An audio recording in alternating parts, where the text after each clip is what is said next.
What's up, guys? Hey, so I told you I was going to come back. I want to start up the Pitster Pro for you, the FSC 110. I want to start it up. I want you guys to listen to it. I want you to just hear it, the deep grunt of this bike. It's a deep throaty. It's a deep sound. I mean, like I said, it's like a 254 stroke. This thing just sounds amazing. So we're going to start it up. We're going to give it a little bit of gas, let you guys listen to it. It doesn't do it justice listening to it in here, but we're going to let you listen to it.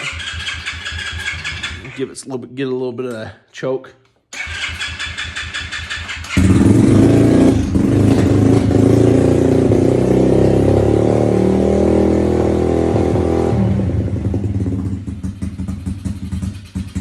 Let it warm up. I haven't ridden this thing for a couple days. It's just been sitting here. It's been a little bit cold.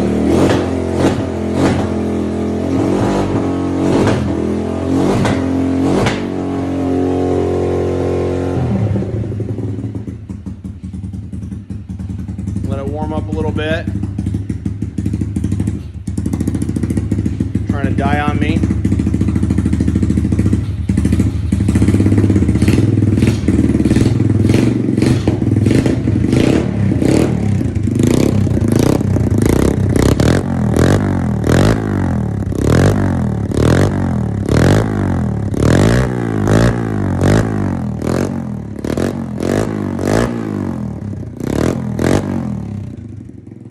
Just freaking awesome, man. Never would have thought I could hear that out of a 110 dirt bike. Like I said, I've ridden 450s most of my life. I've ridden 250s, but an FSC 110 Pitster Pro, never thought I would hear that out of a 110. That's just a sweet sound. So, you know, obviously it gets you smiling when you're riding down the road. But yeah, you know, this thing's just cool. It's a ton of fun. Kids love it. My wife rides it. I jump out there with the kids. I ride around with it. You know, I'd never thought about going to a pit bike, before. In fact, I actually didn't really know what they were until about a year ago. And then I started looking into them. And I started looking more into the Kawasaki, which is one of the first ones that people started really putting into a pit bike. And adults started riding it, or, you know, what you'd have. But, I did a little research on it. I didn't want to spend $2,500. The KLX 110L is the one I was looking at. It was $2,500 before tax, title, and all the dock fees and everything else. I paid $1,425 for this one out the door. That was with me putting it together. All I had to do is tighten up the front suspension, the forks, put the front tire on, handlebars, which was nice because I actually got to set them to where I wanted them. And then they sent me the upgraded carb, which I told you in the last video, the Mikuni carb. And so I switched that out and put that on. Tightened everything up, Loctite, you know, just like a lot of these videos that you'll find, everyone talks about putting Loctite on these things just to make sure, that they, you know, that you don't start seeing loose bolts everywhere. So you Loctite everything. Really, like I said, it takes about 45 minutes, an hour max to put this guy together. It was $100. I saved $100. They would have put it together for me, but I saved $100. It's something I enjoy doing, so I did it with my son. We put it together. It does come with a spark arrestor. Mine's not in there right now. Sounds a lot better without it. So I haven't put it in there, but we haven't been riding it really out in the mountains. We took a ride up behind our house, which we do have mountains up behind our house about 2 or 3 minutes away. But we really haven't done any national forest riding, you know, just kind of playing around.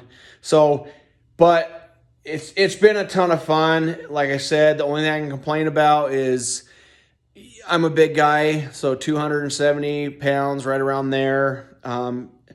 It's made for that, for bigger people. It's made for adults.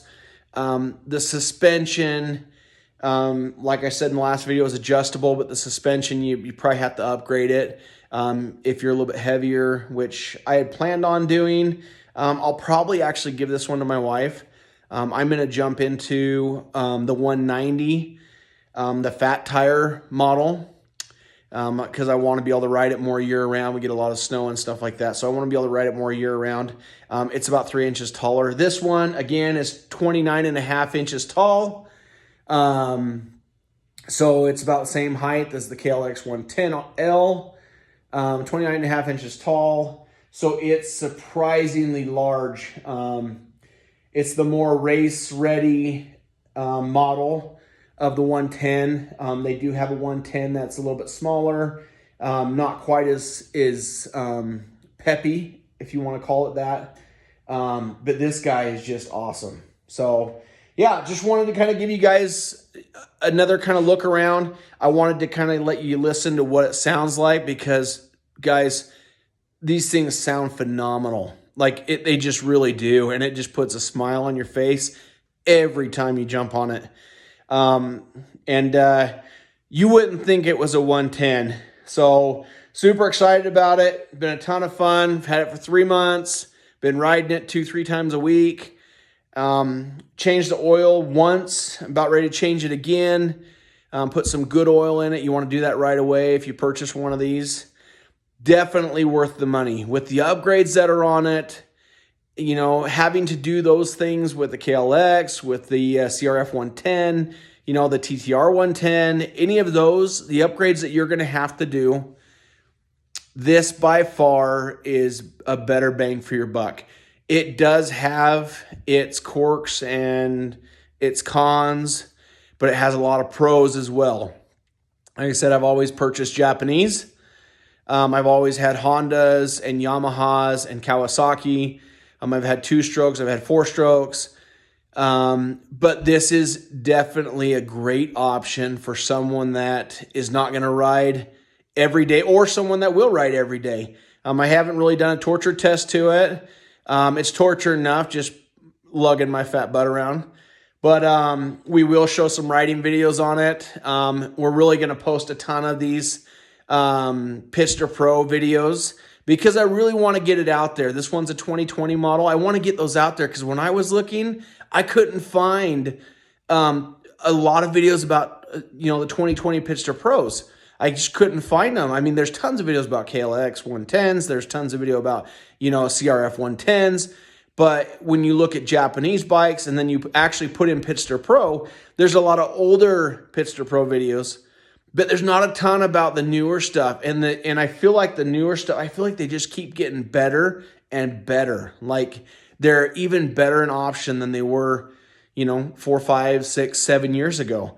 I just think they're building them more quality. I think they're doing a good job. Like I said, I haven't owned an older one, but from what I've found and from what I've researched, I feel like they're doing a better job from the reviews that I've read.